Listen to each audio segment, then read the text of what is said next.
on the field, and that's where I'm going to keep with this because, I mean, that's we're talking about schedule day. We're talking about on the field. It's just easier to stick with this as an on-the-field issue. This leaves Cleveland's offense and their franchise in limbo. And, you know, you can make your own judgment what that is, and it also leaves Baker Mayfield in, I guess, really limbo, right? I mean, do they get rid of him? Do they keep him in case there's a long suspension? Are they, you know, what's the latest with Baker Mayfield here in this very unusual and complicated fabric that's going on in Cleveland?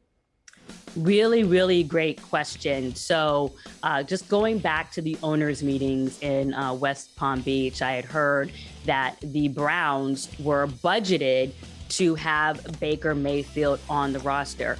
When you start to make the decision to turn away from your starter and pursue someone like Deshaun Watson, rest assured that the Browns front office has thought through this 360, meaning all of the circumstances that could arise, and that includes not offboarding Baker Mayfield really quickly. So when you look at this from a financial standpoint, remember, when Deshaun Watson got his 5-year, $230 million contract from the Browns, that averages out to $46 million. They were able to take the 2022 compensation and bring that down to $1.035 million.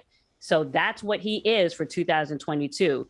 Jacoby Brissett is up to 4.5. And then you have Baker Mayfield's 5-year option at 18.858.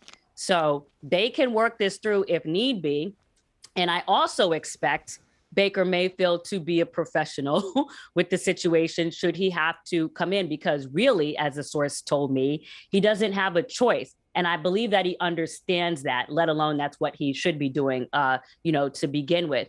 The question, though, is what will the Browns do with respect to wanting Baker in the building or not, particularly when you juxtapose that against what they told OBJ last season, which was, thanks but no thanks. You have a excuse absence with air quotes.